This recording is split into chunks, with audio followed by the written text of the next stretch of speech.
Before long, the dead took over. Today, they're the bulk of the community and its leaders. Naturally, they don't bring children into the world, but the moment anyone dies, they take his body from its deathbed or its grave, and there's one more dead person in town. After all, what more could they want? They don't have a worry in the world, and best of all, they're not afraid of dying.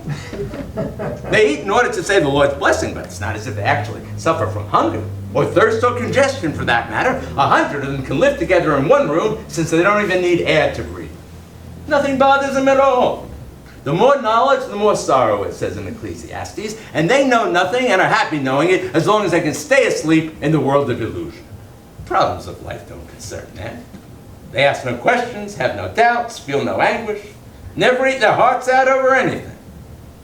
You think our rabbi's any different?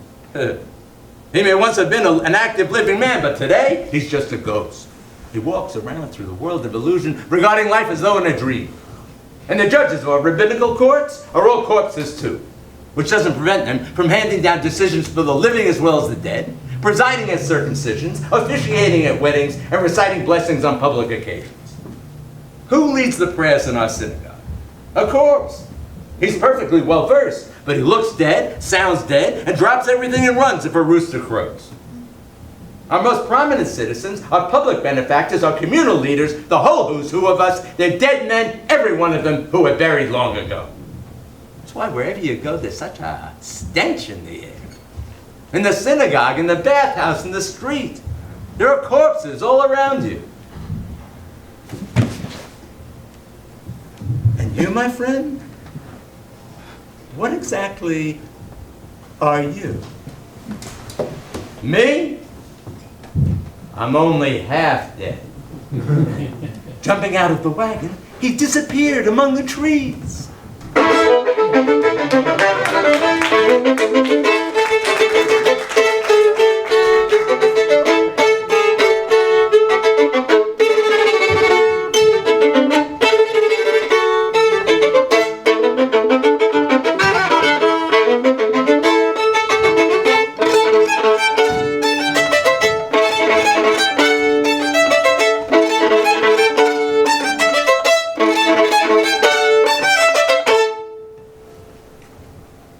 A magician came to a town in Volhynia once, and although he arrived in the hectic days before Passover, when a Jew has more worries than hairs on his head, the newcomer made a great impression.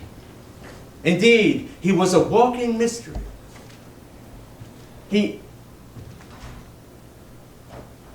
was a walking mystery. He was dressed in rags, yet wore a creased but still serviceable top hat. And although God had given him a clearly Jewish nose, his face was as clean-shaven as a Christian's. He had no travel papers either, and was never observed to touch food, whether kosher or treif.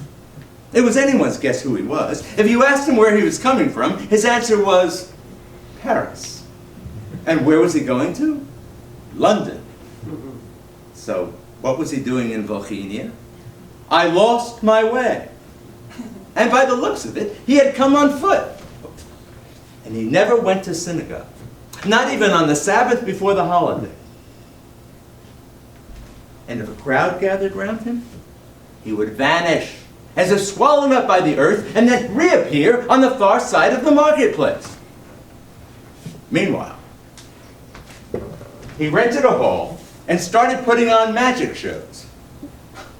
And what magic! Before everyone's eyes, he would swallow burning coals as if they were egg noodles, and pull colorful ribbons from his mouth, red ones, yellow ones, any color you please, and as long as the exile of the Jews. Once, he pulled 16 turkeys from his boots. Turkeys, each one was as big as a bear. They were all running around the stage when he lifted up his shoe and started scraping gold rubles from the soles.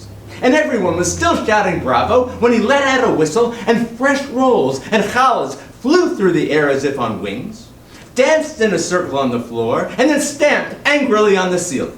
Another whistle, vanished. Rolls, challahs, turkeys, everything gone. Now, it was no secret. that the devil and his helpers could do such tricks too. Doesn't the Bible say that Pharaoh's sorcerers worked even greater wonders in Egypt? The real mystery was, why was such a talent such a pauper? The man could scrape rubles from his shoes and couldn't afford to pay for his hotel room. He could whistle up more rolls and challahs than a baker could bake, pull turkeys from his boots, and had a face so pinched, a corpse's was better looking. Hunger burned in his eyes like two bonfires. Instead of the 4 questions this year at Seder, the people in the town said, instead of the 4 questions, there would be 5.